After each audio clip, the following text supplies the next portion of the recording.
Glórias ao nome de Jesus. Podem vos assentar, irmãos, em nome de Jesus.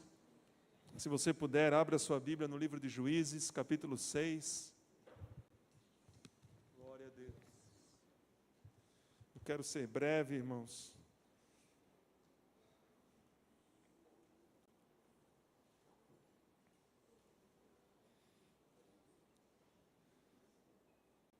Glória a Deus. Se você puder glorificar o Senhor, glorifique. Você não precisa ficar só ouvindo. Você pode glorificar o Senhor. Deus é bom. Deus é bom em todo o tempo. Juízes 6, versículo 1 em diante. Diz assim: de novo os israelitas fizeram o que o Senhor reprova. E durante 7 anos ele os entregou nas mãos dos midianitas. Os midianitas dominaram Israel, por isso os israelitas fizeram para si esconderijo nas montanhas, nas cavernas e nas fortalezas. Sempre que os israelitas faziam as suas plantações, os midianitas, os amalequitas e os outros povos da região a leste deles as invadiam. Acampavam na terra e destruíam as plantações ao longo de todo o caminho até Gaza e não deixavam nada vivo em Israel, nem ovelhas, nem gado, nem jumentos. Eles subiam trazendo seus animais e suas tendas e vinham como enxames de gafanhotos. Era impossível contar os homens e os seus camelos. Invadiam a terra para devastá-la. Por causa de Midian, Israel empobreceu tanto que os israelitas clamaram por socorro ao Senhor. Quando os israelitas clamaram ao Senhor por causa de Midian, ele lhes enviou um profeta que disse: assim diz o Senhor, o Deus de Israel: tirei vocês do Egito, da terra da escravidão. Eu os livrei do poder do Egito e das mãos de todos os seus opressores. Expulsei-os e dei a vocês a terra deles. E também disse a vocês: eu sou o Senhor, o seu Deus. Não adorem os deuses dos amorreus, em cuja terra vivem, mas vocês não me deram ouvidos. Então o anjo do Senhor veio e assentou-se sobre a grande árvore de Ofra, que pertencia ao abiesrita Joás. Gideão, filho de Joás, estava malhando o trigo num tanque de prensar uvas, para escondê-lo dos medianitas. Então o anjo do Senhor apareceu a Gideão e lhe disse: o Senhor está com você, poderoso guerreiro. Senhor da glória, seja glorificado, Senhor, mais uma vez, Pai, neste lugar, em nossos corações. Senhor, que essa obra, Senhor, de cura, de transformação, de liberação, Senhor, nas nossas vidas, seja, Senhor, confirmada pelo poder do Teu Espírito Santo, Pai. E que Deus, a Tua palavra, Senhor, venha produzir fé a ponto de mover montanhas, ó Deus, na vida dos Teus filhos, nas nossas vidas, nessa igreja, Pai, para o bem, Senhor, dessa cidade, das nossas comunidades, Senhor, para a glória e honra do Teu santo nome. Senhor, nós não somos apenas mais um nessa terra, Senhor. Nós somos Teus filhos, Pai.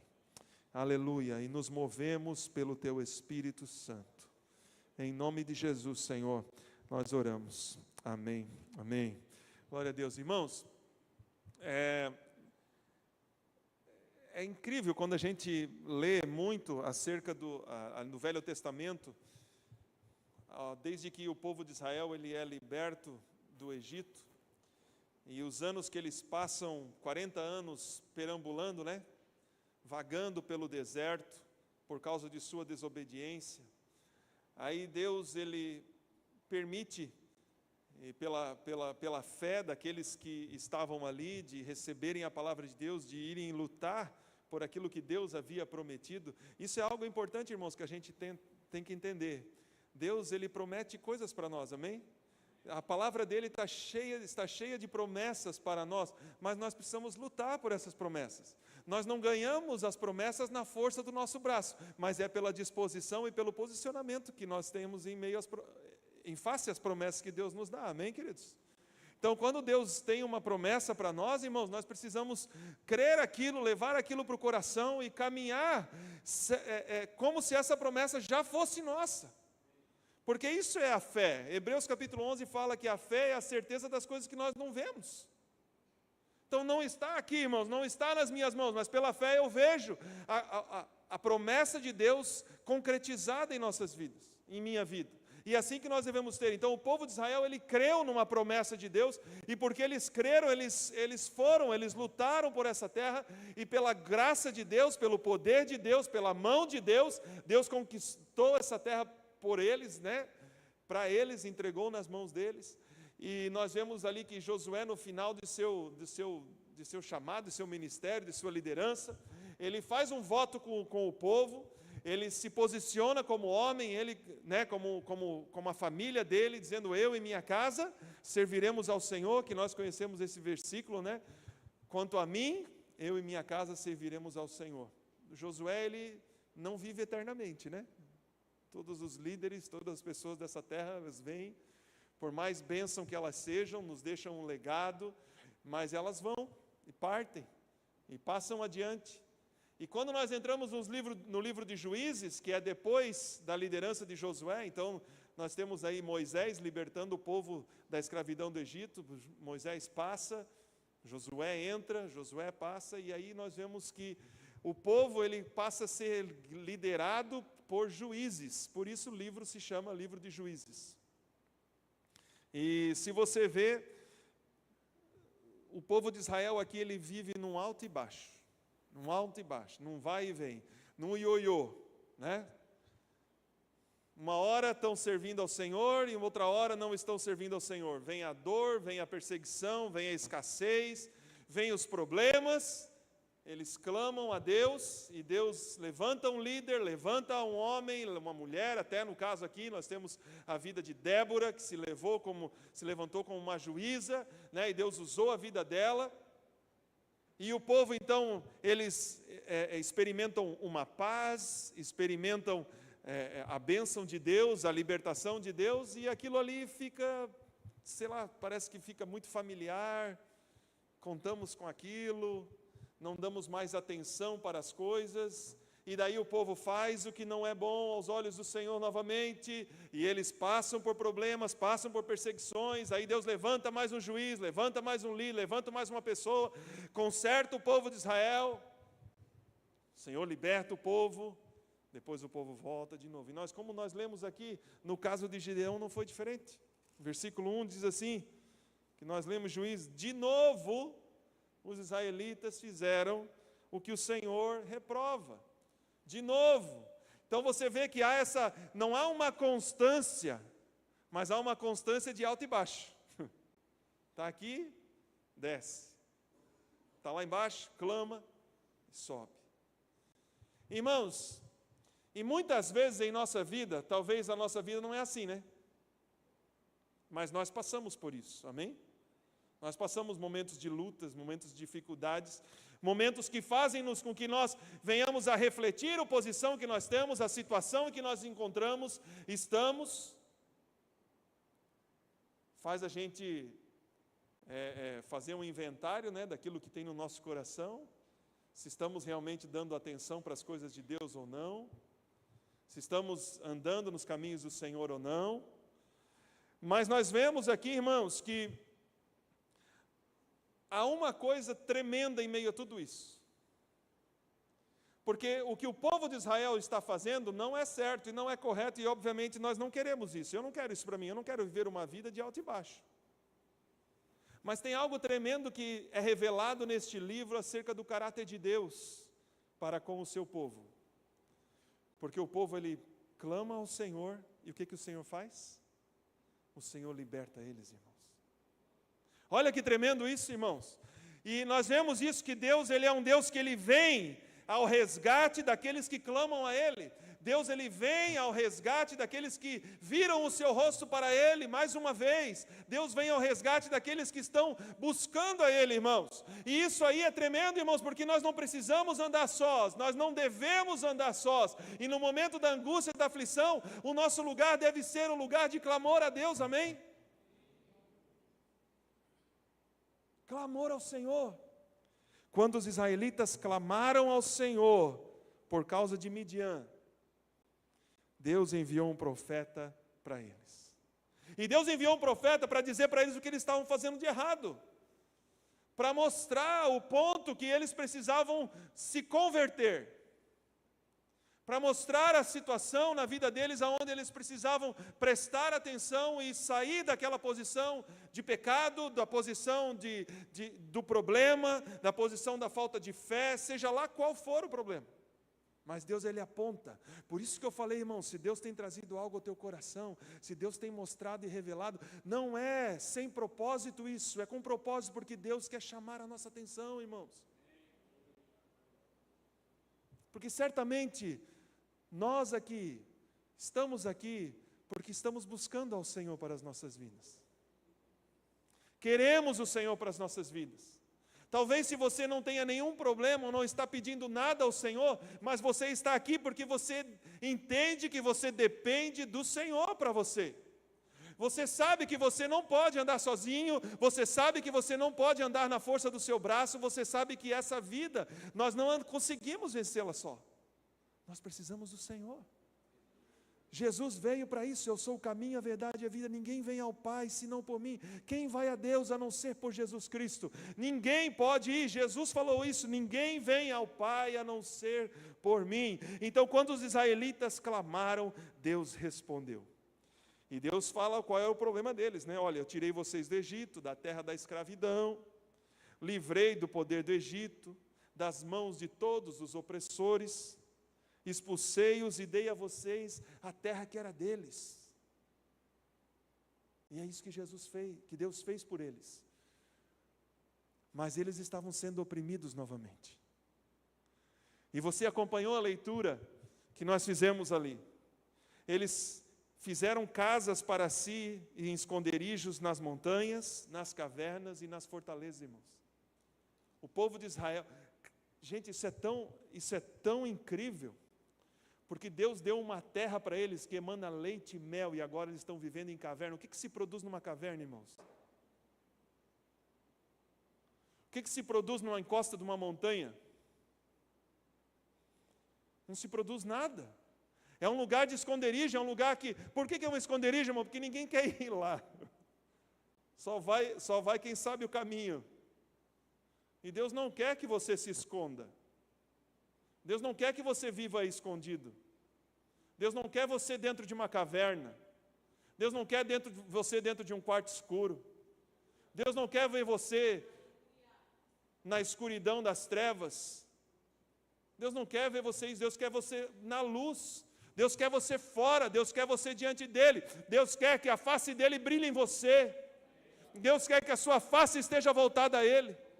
Jesus Cristo, lá em João capítulo 1, versículo 1, diz assim, no início era a palavra, e a palavra estava com Deus, e a palavra era Deus. Esse verbo, a palavra estava com Deus, é face a face, irmãos. Quando nós estamos com Deus, nós estamos vendo Deus na nossa frente, face a face. E é isso que Deus quer de nós. Deus não nos quer escondido. Deus não quer você escondido. Deus quer que você saia, venha para fora, saia dessa posição que você está, porque o Senhor quer te abençoar, irmãos. O Senhor quer trazer vida, o Senhor quer trazer paz a você. Aleluia. No versículo 24 do capítulo 6, diz assim, Gideão construiu ali um altar em honra ao Senhor e lhe deu este nome, o Senhor é paz. Quando nós estamos com medo, escondidos, não há paz neste lugar, irmãos. Não há paz. E o Senhor é um Deus de paz.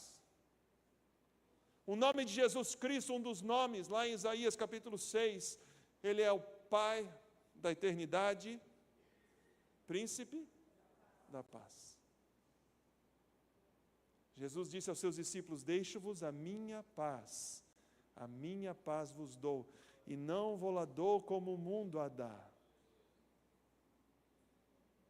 Há uma paz que encontramos em Cristo, irmãos, porque nossa vida não está nas nossas mãos mais, está nas mãos daquele que foi pendurado numa cruz, e com suas mãos Ele aguentou aqueles pregos, por amor a você, irmão, por amor a você. Você é amado de Deus, você é amado do Senhor, amada do Senhor. Aleluia. Então eles clamaram, e aí que vem a glória do Senhor. E o Senhor vem, e ele aparece para Gideão, filho de Joás, que estava malhando o trigo num tanque de prensar uvas. Irmãos, a gente já escutou tantas, talvez você já escutou tantas pregações de Gideão, né?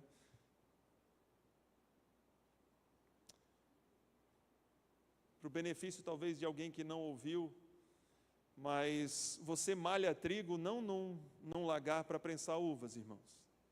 Só para vocês entenderem aqui, nesse texto, o posicionamento de Gideão, porque Deus aparece a Gideão, e o anjo do Senhor aparece para Gideão e fala assim, lá no versículo 12, o Senhor está com você, poderoso guerreiro. Olha só como Deus, ele fala isso para Gideão. O nome Gideão significa poderoso guerreiro, ou algumas traduções falam homem valente. Mas esse homem valente, esse poderoso guerreiro, estava malhando trigo. Malhando trigo, o ato de malhar trigo é quando você colhe o trigo, e aí você bate o trigo, e você joga o trigo para cima, para que a palha do trigo voe embora, e a semente, né? O grão de trigo caia de novo na peneira. Então você joga para cima, o vento ele sopra. Mas que vento existe numa caverna ou num lagar ali, num lugar escondido, irmãos? Malhar trigo se fazia na encosta de um morro, de uma montanha, né? Ou num lugar onde tinha uma passagem de vento, só que tem que ser um lugar aberto. Ele tinha que ir para fora para malhar trigo. Só que se ele fosse para fora, o que acontecia? Os inimigos de Deus aqui, os medianitas, eles, opa, ó, houve colheita lá, o pessoal está malhando trigo, nós vamos lá e vamos roubar o que eles têm. Então o que fez Gideão? Gideão ele pegou, trouxe isso tudo para dentro. Aí no lugar onde era para ele estar prensando uvas, no lugar onde ele era para estar fazendo outra coisa, ele estava ali fazendo o que era certo, né? Porque ele estava de uma certa forma, irmãos, não vamos bater tanto em Gideão, né? Mas o que Gideão estava fazendo? Ele estava protegendo o seu clã, estava protegendo a sua família, protegendo o seu ganha-pão. Ele olhou as circunstâncias em volta dele e pensou assim, ó, se eu for malhar esse trigo ali fora, já era. Talvez ele foi até egoísta, né? A Bíblia não fala, a gente fica conjecturando, mas poxa, se os meus vizinhos ficarem vendo também que eu tenho um monte de trigo aqui, na necessidade deles eu tenho que dividir, não sei. Mas ele estava fazendo aquilo escondido, ele estava fazendo o que era certo, irmãos. Ele estava protegendo aquilo que era deles, o ganha-pão deles, o sustento da sua família, mas ele estava fazendo isso no lugar errado, por quê? Por conta do medo, por conta da opressão e por conta do fato de que ele e sua casa estavam longe do Senhor. E uma das coisas que o anjo falou, que eu já falei para vocês, né? E o anjo disse assim, ó, vocês adoraram os deuses dos amorreus, e eu falei para vocês não adorarem a eles, mas vocês não me deram ouvidos. Mas o povo clamou, irmãos, e Deus deu ouvidos ao clamor. Muitas vezes, irmãos, a nossa vida é assim, né? O Senhor fala, a gente não dá ouvidos, a gente clama ao Senhor em misericórdia e Ele ouve. Deus é tremendo, irmãos. E esse é o Deus que ama você, e esse é o Deus que quer vir te abençoar, e esse é o Deus que vai fazer, irmãos, creia. E Deus chama Gideão para sair desse lagar, Ele chama Gideão para sair desse lugar. Ô homem guerreiro, ô homem valente, cadê você?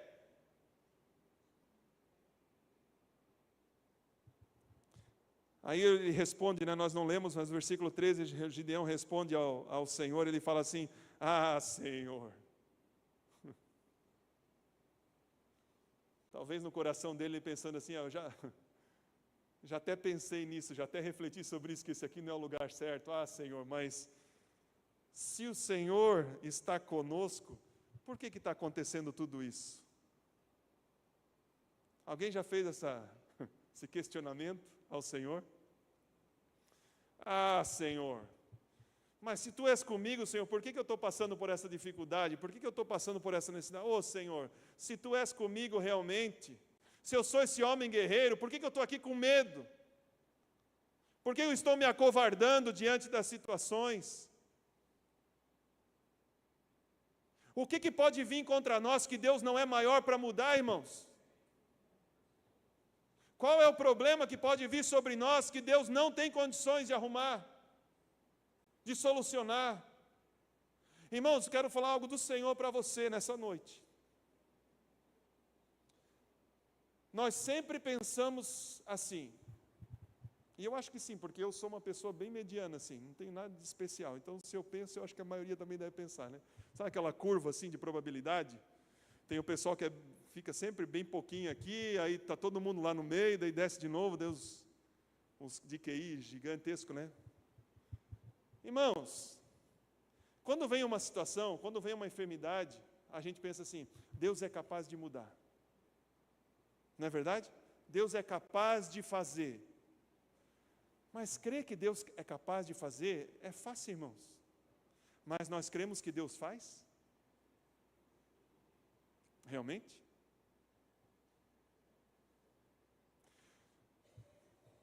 Nós cremos que Deus é capaz de curar um câncer, amém? Mas Deus, Ele faz isso, irmãos. Ele cura câncer. Ele não é só capaz de fazer. Deus é capaz de vir e intervir na minha circunstância, na minha situação. Amém? Ele é capaz. Mas nós cremos que Ele vai vir e Ele vai intervir e Ele vai prover para a minha situação, para a minha necessidade. Cremos nisso, irmãos, de verdade mesmo. Levamos isso adiante. Porque isso é fé, irmãos. Isso é o que Gideão precisava conhecer do Senhor. E ele falou assim, Senhor, se tu fosse conosco, nós não estaríamos nessa situação. Mas o anjo diz assim, não, olha só, com a força que você tem, vá libertar Israel das mãos de Midian. Não sou eu quem estou enviando. Então, irmãos, o anjo do Senhor, ele fala para Gideão para mudar o posicionamento dele. Se o Senhor fosse conosco, eu não estava aqui. Não vai, porque eu sou contigo. Vai, porque eu sou contigo, irmãos. Deus é contigo. Minha irmã, Deus é contigo. Meu irmão, Deus é contigo. Em nome de Jesus, irmão, nós precisamos receber isso. Nós precisamos trazer isso para o coração. Deus é conosco. Deus é comigo. Vamos quebrar com esse negócio de que Deus é capaz de fazer. Ele é capaz sim, mas Ele vai fazer. Ele vai intervir, Ele vai me abençoar, Ele vai me curar. Eu posso crer na força que Ele me deu, no poder do Espírito Santo. Ele é comigo e vamos nessa força, irmãos. É isso que Deus faz, aleluia.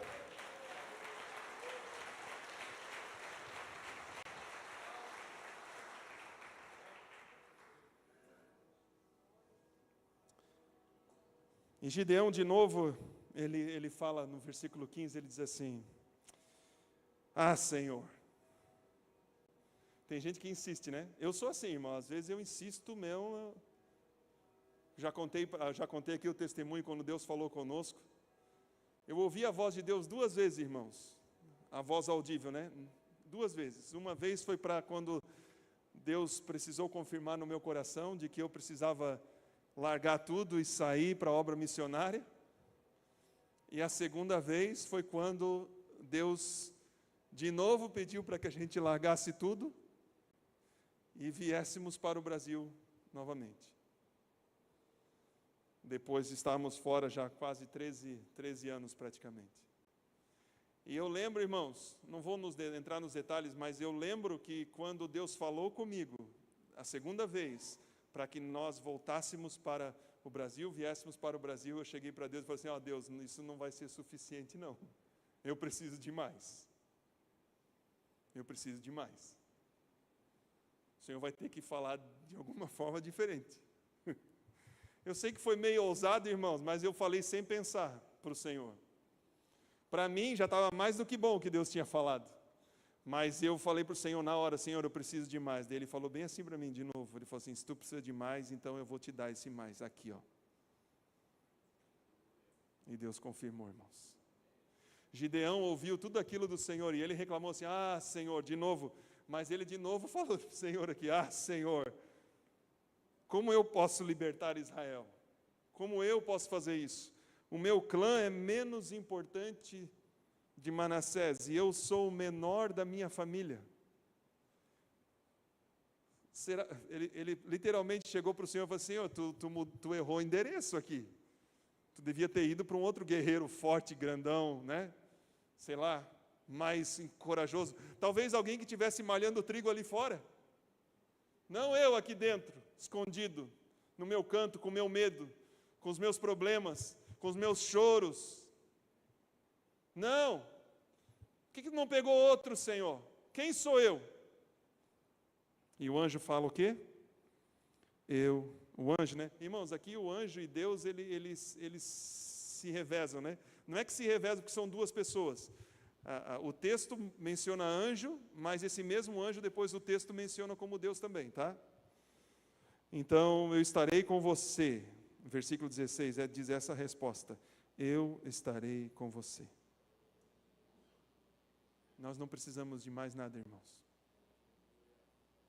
A força do nosso braço nos leva a muitos becos sem saída. Mas o Senhor conosco nos levanta, irmãos, dessas situações. E Ele nos faz, irmãos, e nos eleva às alturas com Ele. E é isso que Deus faz, irmãos. E nós vemos que tudo que Deus fez, a partir de agora, nessa história, foi para preparar Gideão para esse momento de batalha e momento de vitória. E Gideão, ele coloca um altar e ele começa a adorar ao Senhor. E ele conserta o seu coração diante de Deus, porque o coração dele estava longe do Senhor. Ele conserta o seu coração, ele quebra os altares familiares. Você vai continuar a ler isso aí, irmãos, coloca um marca-página aí, você vai continuar a ler Juízes 5. Ele destrói os altares das suas famílias. A sua família estava adorando a Baal, a Será, estava adorando a tanta coisa, menos ao Deus que deu aquelas terras para ele, ao Deus que livrou-os, ao Deus que prosperou-os. E a ausência desse Deus trouxe dor. E Gideão, ele se conserta com o Senhor. Ele faz um altar, ele apresenta sacrifícios a Deus. Ele conserta o seu coração, conserta a sua casa, conserta a sua vida. E Deus o usa de forma grandiosa. Deus o levanta para ser o líder de um exército. A Bíblia diz que 32.000 homens se levantam para guerrear com ele. Mas Deus fala assim: não, eu não quero 32.000. Porque se vocês forem, vocês vão dizer que vocês venceram a guerra na força do braço de vocês. Não, quem vai vencer essa guerra para vocês sou eu, o Senhor diz. Aí o Senhor vai eliminando, né? Elimina 10.000, e depois, mais uma vez, na verdade Deus elimina 22.000, ficaram 10, no capítulo 7 ali fala, depois Deus ainda dá mais uma estratégia para Gideão, e dos 32.000 guerreiros, irmãos, Deus seleciona 300 somente, para irem, e Deus entrega todo aquele povo que oprimia eles, nas mãos deles. Foi na força do braço deles? Não, irmãos, mas foi no poder e na promessa de Deus nas nossas vidas. Irmãos, nós precisamos crer mais nas promessas e lutar mais por elas em nossas vidas, e nos apropriarmos dessas promessas de Deus para nós, irmãos, para que a gente não seja levado a este mundo, irmãos, para que a gente não seja levado só na força do nosso braço, no poder do nosso braço, na conquista do nosso braço, não, mas na conquista pelo braço e pela mão do Senhor. Aleluia, louvado seja Deus. No capítulo 7, no versículo 9, Deus fala assim a Gideão, quando Deus já tinha eliminado tudo, né? Os 32.000, e tinham deixado só 300. Naquela noite o Senhor disse a Gideão assim: levante-se, desça ao acampamento, pois vou entregá-los nas suas mãos. Olha que tremendo, irmãos. Deus vai entregá-lo nas suas mãos. Se você está com medo de atacá-los, desça ao acampamento com o seu servo Pura. e ouça o que estiverem dizendo. Depois disso você terá coragem para atacar. Então ele e o seu servo Pura desceram até os postos avançados do acampamento. Versículo 13 diz assim: Gideão chegou bem no momento em que um homem estava contando o seu sonho a um amigo. Tive um sonho, dizia ele. Um pão de cevada vinha rolando dentro do acampamento midianita e atingiu a tenda com tanta força que ela tombou e se desmontou. O seu amigo respondeu assim, isso aí, os dois soldados inimigos conversando entre si. Um teve um sonho e estava contando. E Gideão só ali escutando, né? Seu amigo respondeu, não pode ser outra coisa, senão a espada de Gideão, filho de Joás, dos israelitas. Deus entregou os midianitas e todo o acampamento nas mãos dele. Quando Gideão ouviu o sonho e a sua interpretação, adorou a Deus. No versículo 20, diz assim, as 3 companhias tocaram as trombetas e despedaçaram os jarros. Então eram 3 companhias de 100 que foram separadas e correram em direção aos inimigos, né? Empunhando as tochas com a mão esquerda e as trombetas com a direita, gritaram, a espada pelo Senhor e por Gideão. E cada homem mantinha sua posição, e Deus assim entregou todo aquele acampamento dos inimigos nas mãos deles. Anos e anos e anos de aflição, anos e anos de perda, anos de derrota, como nós lemos lá no capítulo 6, os israelitas haviam empobrecido tanto como nunca antes, irmãos. Numa noite, Deus transformou aquela situação de caos, de dor, de aflição em glória. Por quê? Porque o homem ousou a crer. E assim Deus faz conosco, irmãos, quando nós ousamos a crer. Você crê que Deus é capaz ou você crê que Deus faz?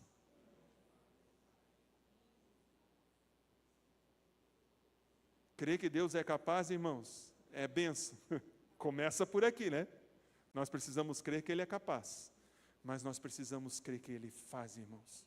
E Ele faz ainda hoje. Hebreus capítulo 13, versículo 8, o lema da Igreja do Evangelho Quadrangular. Quem conhece aí? Jesus Cristo é o mesmo ontem, hoje e sempre, né? Eternamente ou para sempre, dependendo da tradução que você lê. Esse é o lema da nossa igreja, irmãos. Aquilo que Jesus fez no passado, Ele faz hoje, amém? E vai continuar fazendo. Ele não é um Deus que é capaz de fazer somente, Ele é um Deus que faz. Então não importa qual seja a sua necessidade, não importa qual seja a sua, aonde você está se escondendo, irmãos. No medo, na caverna, no esconderijo, saia desse lugar. Quando eu orava a Deus, tem uma pergunta que eu vou fazer a você. E Deus falava assim, saiam do lagar. Porque esse não é o lugar para esse momento na sua vida. Não é o momento de estarmos escondidos mais, irmãos. Não é o momento mais de nos precavermos. Não é o momento mais de nós queremos garantir alguma coisinha só, e nos contentarmos muitas vezes com um pouco, com a escassez. Ah, mas está bom assim, se eu mexer pode... Não, irmãos, isso é ser agir pelo medo, irmãos.